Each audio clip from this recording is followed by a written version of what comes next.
Richard, who's driving through Kansas, you had some comments on the Democratic debate last night.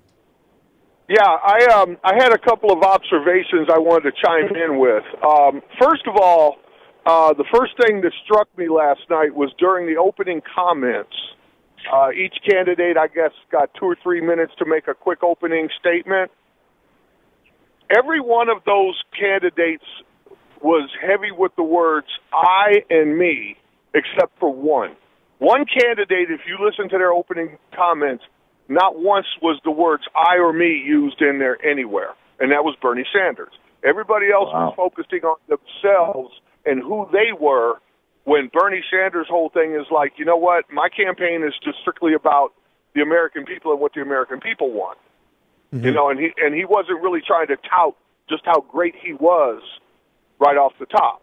And that struck me as a very strong way to start out the debate.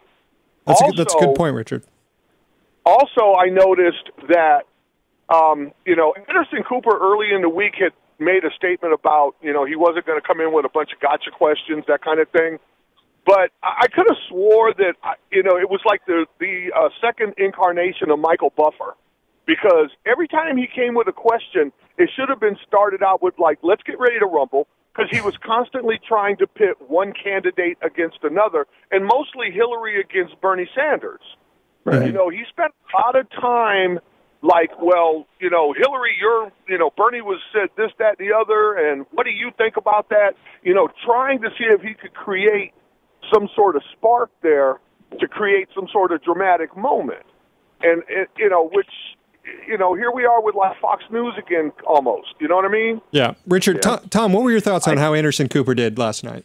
Yeah, the thing that struck me was when Anderson Cooper said, this ad just writes itself. He went on to the Soviet Union on his honeymoon, which I don't, by the way, think is accurate. Mm-hmm. He's a socialist, democratic socialist, blah, blah, blah.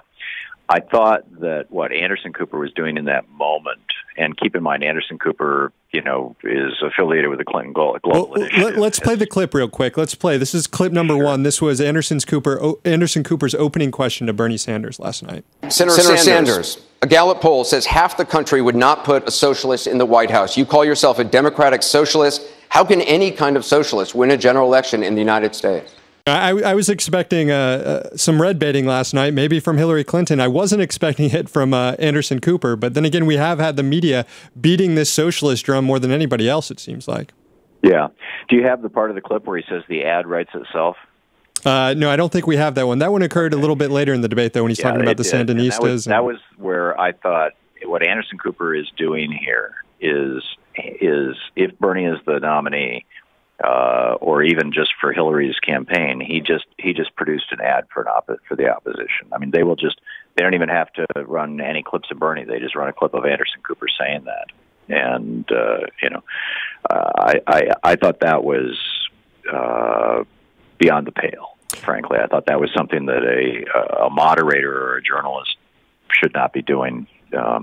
Particularly because I don't think it was entirely factual. But even if it was. It was so one-sided. Yeah, go ahead. What can I say? His job is to get ratings for his network, not to be a real reporter or moderator. So, and in that regard, he probably did a good job. Right. Let's listen to clip 2. Now, this was part of Bernie's response to Anderson Cooper's question about socialism.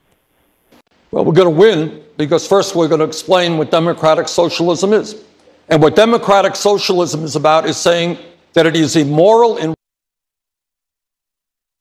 but I feel like when he relies on pointing to Denmark, that argument doesn't quite play as well with Americans, and it actually set Hillary Clinton up here in clip 3 to kind of slam him on his response. Here's what she said. I don't think we should confuse what we have to do every so often in America, which is save capitalism from itself. And I think what Senator Sanders is saying certainly makes sense in the terms of the inequality that we have.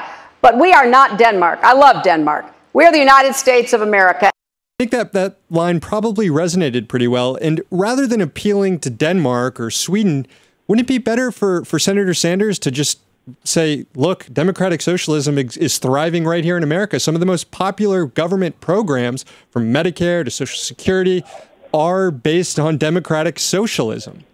Right, and we were much more aggressively democratic socialists during the FDR administration when he said that the government will be the employer of last resort.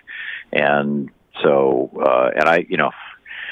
I've had this conversation with people around Bernie for years, and just wish I could get it through, that really what he needs to say is we don't need to invent anything. We just need to bring back what used to work. Mm-hmm. The WPA, the CCC, these are the programs that Bernie's pushing for. And instead of saying we should do it because Denmark does it, he should say we do it because we did it in the United States for 15, 20 years, and it worked spectacularly well. It got us out of the Great Depression.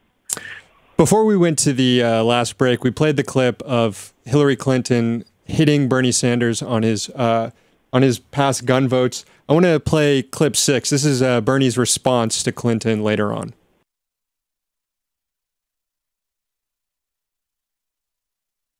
But I come from a rural state, and the views on gun control in rural states are different than in urban states, whether we like it or not. Let me say,